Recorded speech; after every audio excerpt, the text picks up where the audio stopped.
Se alguém nos perguntasse se poderíamos reter conosco a título de garantia um determinado bem porque alguém não tem dinheiro para nos pagar, por exemplo, consertamos um automóvel, um computador, chegou no momento da retirada, alguém nos informa que não tem dinheiro para pagar. Podemos ficar com esse bem retido? Podemos mantê-lo conosco a título de garantia? Vamos ver. A ação que vamos falar hoje trata de questões relativamente a esse tipo de circunstância.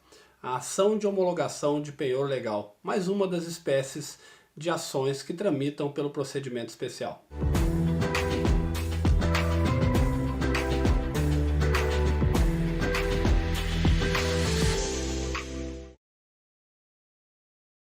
Humberto Teodoro Júnior nos informa que o penhor legal é medida de urgência diante do risco do crédito sofrido pela parte. Isso mesmo. Estaria pretendendo dizer o legislador, então, que diante de um risco de não recebimento de um determinado crédito, alguém poderia servir-se do penhor legal, dito de outra forma, poderia ter para si reter consigo coisas, res, coisas de determinadas pessoas, as devedoras, para que elas nos pagassem? Vamos ver melhor sobre isso. Acontece dessa forma, no entanto, que o legislador previu que em certas circunstâncias bastante pontuais, o credor que se vir ameaçado em relação ao seu crédito, ao recebimento desse crédito, poderá reter para si, manter consigo por determinado tempo, claro que não com intuito definitivo, coisas, pertences de determinada pessoa, a fim de garantir exatamente o seu pagamento. No entanto, essa apreensão da garantia por iniciativa privada do credor, para que não se configure uso excessivo da sua própria força, uso arbitrário das próprias razões, requer a homologação judicial. É exatamente isso. Requer que aquele que apreendeu para si as coisas, tomando-as em garantia, tenha que obter do judiciário a concordância desse ato. Aliás, não há outra razão pela qual se deu o nome da ação homologação, ou seja, um ato judicial, homologação de penhor legal. Trata-se de uma ação onde se busca uma declaração do judiciário no que diz respeito a atestar a regularidade do ato promovido por aquele credor que tomou em garantia do pagamento do seu crédito determinados bens do devedor. No entanto, precisamos responder aqui se essa prerrogativa de tomar para si por determinado tempo bens em garantia do devedor para até a satisfação de um crédito se aplica a todo e qualquer credor e devedor. A resposta é não.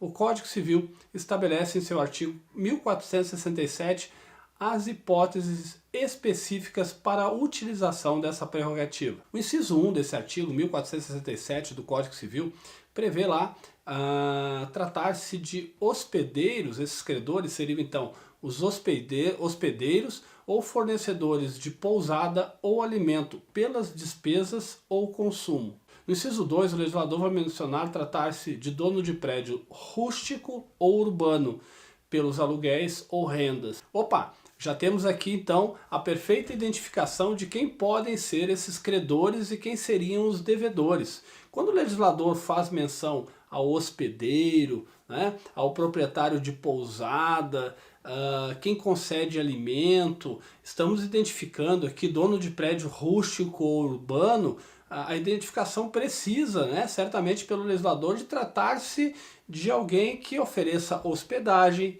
que ofereça também hospedagem através de pousada e ofereça também alimentos. Estaríamos falando aí de hotéis, pousadas, restaurantes? A resposta é sim. Da mesma forma, quando o legislador faz menção a dono de prédio rústico ou urbano, os proprietários de imóveis, né, urbanos ou rurais, e também que ofereçam, em razão dos aluguéis não pagos ou das rendas auferidas em função desses imóveis que deveriam ser repassados ao proprietário e não o são, o legislador está identificando para a gente aí que seriam então esses proprietários de prédios, melhor dizendo, rurais ou urbanos, por não terem recebido as rendas ou os aluguéis que lhes eram devidos. Vemos aqui então uma vinculação exclusiva à existência de hospedagem, locação ou serviço de alimentação. Trata-se então de um requisito a ser observado. Essas pessoas, como previsto no caput do artigo 1467 do Código Civil, são considerados credores pignoratícios. independentemente de convenção entre as partes. Significa então que na condição de credores pignoratícios, assim estabelecidos pelo legislador do Código Civil, eles podem tomar para si como garantia determinados bens dos devedores.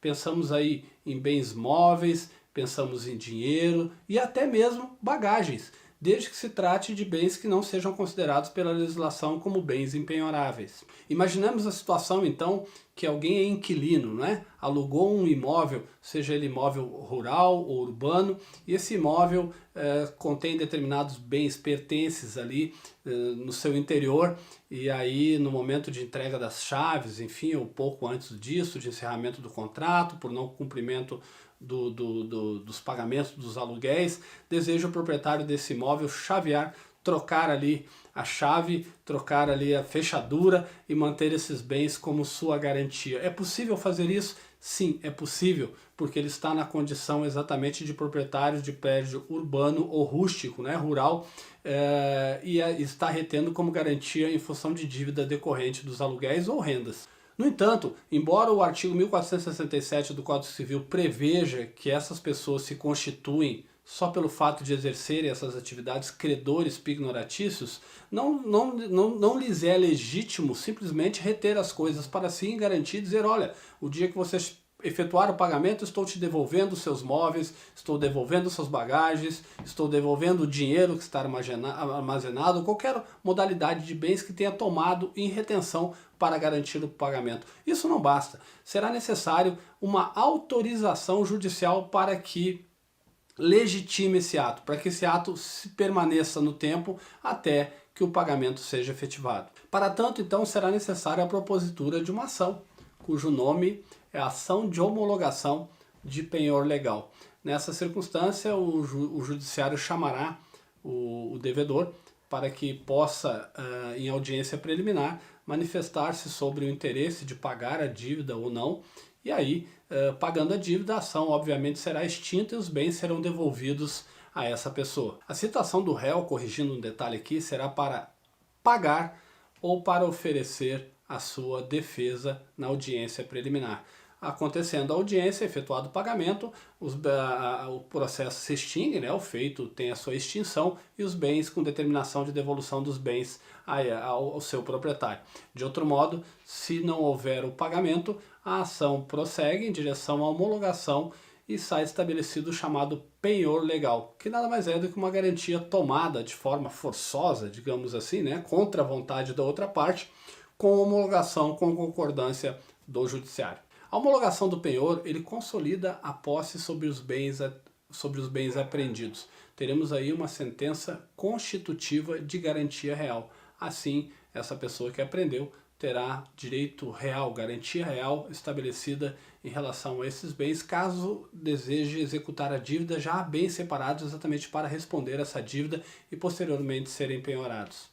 Por último, há que se frisar a possibilidade também de que essa homologação de penhor legal aconteça também pela via extrajudicial. No entanto, não será objeto dessa nossa explanação aqui, por se tratar de uma aula resumo especificamente da ação de homologação de penhor legal. Se falamos em ação, estamos falando em atuação jurisdicional, ou seja, atuação do Estado juiz. Esperamos que essa aula resumo tenha sido suficiente para que entendamos aqui os aspectos gerais da ação de homologação de penhor legal, aquela modalidade de ação a ser utilizada por determinadas pessoas especificamente identificadas no artigo 1467 do Código Civil, que estabelece que essas pessoas, hospedeiros, proprietários de pousadas, atividades que concernem serviços de alimentação, como restaurantes, lanchonetes, lancherias, não é?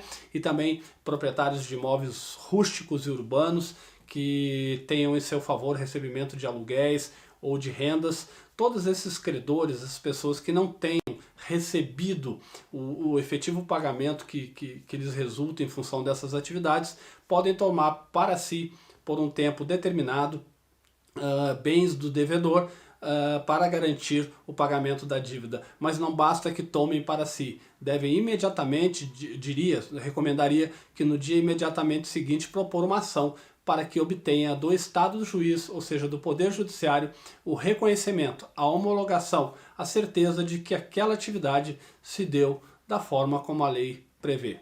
Bons estudos então e até a nossa próxima aula resumo. Tchau!